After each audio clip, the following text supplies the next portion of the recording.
Buongiorno da Portoviro, siamo qua davanti alla sede del Parco del Delta. Il presidente Gasparini ha riunito i sindaci, quasi tutti i sindaci del Delta, perché vogliono parlare di trivellazioni, di quello che sta succedendo, di quello che il Ministero dell'Ecologia ha deciso e naturalmente del ricorso che questi comuni stanno facendo al TAR per evitare che si facciano ancora una volta trivellazioni nel nostro territorio. L'argomento di oggi, che è quello del deposito di ieri del ricorso al TAR Lazio per quanto riguarda il tentativo, e mi auguro affermativamente in futuro, ricorso al blocco del decreto 116 che è stato emanato il 29 di marzo dal Ministero della Cultura in paritario a quello della transazione ecologica. L'argomento lo conosciamo tutti, è abbastanza grave, importantissimo per questo territorio, grave, ma soprattutto anche di svolta. Perché? Perché come abbiamo saputo che il Ministero aveva firmato il primo percorso, quella transizione economica aveva firmato il primo percorso per l'autorizzazione che era ferma dal 2017, abbiamo capito che si stava muovendo qualcosa. Si sono probabilmente trincerati, io dico così, oggi vado molto schietto, trincerati dietro al fatto che nel 2017, allora 2016 referendum dice no al rinnovo di decreti per poter fare le estrazioni in Alto Adriatico, quindi il popolo dice no a questo, rimane tutto fermo, nel 2017 si bloccano tutte le concessioni, anche quelle in essere. Oggi con lo sblocca cantieri o con decreto o comunque, come diceva Cingolani, gli uffici hanno fatto qualcosa che io non sapevo, hanno firmato l'ok del primo iter burocratico, che è quello del percorso chiamiamola conferenza dei servizi, chiamiamola via, chiamiamola come vogliamo, comunque dei due percorsi interessanti, il decreto finale per la ripartenza delle stazioni di gas metano naturale in Alto Adriatico, uno ha avuto l'ok. Quindi io dico che l'atto che abbiamo fatto noi, che ha fatto l'ente parco insieme ai sindaci i 9 sindaci facenti parte di quest'area, io credo che sia non un atto dovuto, un atto doveroso per la nostra popolazione, per il nostro territorio. Lasciare scorrere questa cosa o non partecipare a un ricorso dettagliato come è stato preparato e relazionato in queste ultime 3 settimane, io credo che significa gran poco poi dopo parlare di salviamo la natura, salviamo la nostra popolazione, salviamo le nostre attività, se non ci mettiamo in una posizione e in un confronto diretto di quello di poter utilizzare tutto quello che sono sia da parte degli strumenti burocratici, amministrativi e legali per bloccare questo provvedimento.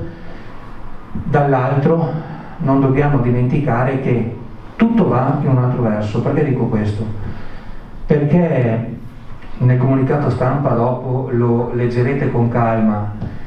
il recente passato ci ha visti capofila di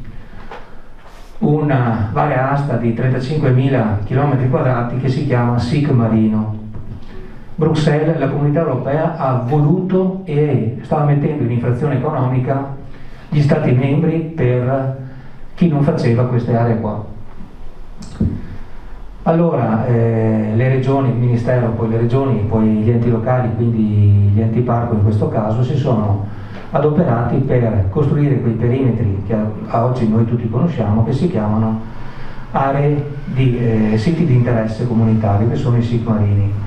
Il SIC marino davanti al delta del Po è a 6 miglia fino a 12 miglia. SIC marino vuol dire salvaguardia di specie, in questo caso delfini e tartarughe caretta, perché sono state riconosciute a livello comunitario come specie protette, quindi specie da salvaguardare, quindi specie da difendere, e con tutti i portatori di interesse di questo territorio, vedi anche la pesca professionale,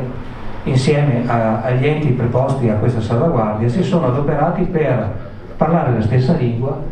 per mettersi insieme, per poter dire bene, adottiamo questi SIC marini senza che siano troppo gravosi per le nostre attività di questo territorio, ma che possano convivere in un sistema di equilibrio anche per la salvaguardia marina. E questo sto parlando solo di SIC marini. L'altro argomento più importante, e questo penso che tocchi ogni cittadino, non solo di queste aree, di questi 9 comuni, ma tocchi ogni cittadino del Polesine, è la parola subsidenza. Abbiamo capito nel passato quanto danno fa,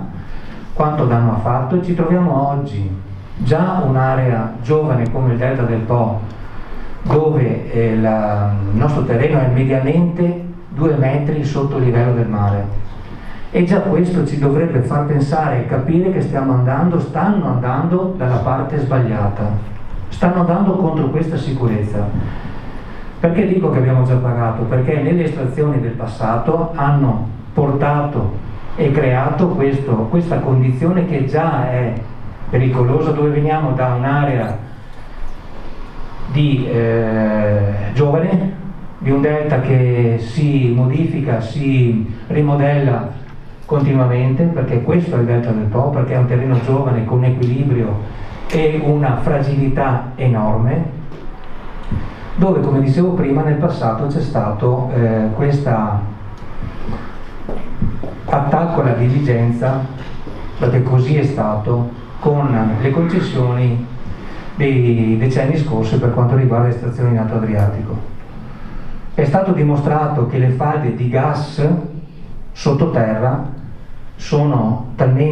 lavorano talmente orizzontalmente che arrivano quasi alla provincia di Mantova. Quindi parlare del comune di Portoviro, del comune di Porto Tolle o uno dei comuni dell'ente parco o del parco stesso per loro è limitativo e riduttivo. Dobbiamo ragionare, pensare e agire con uno spettro di pensiero e di azione legale per salvaguardare tutta l'area del Delta del Po.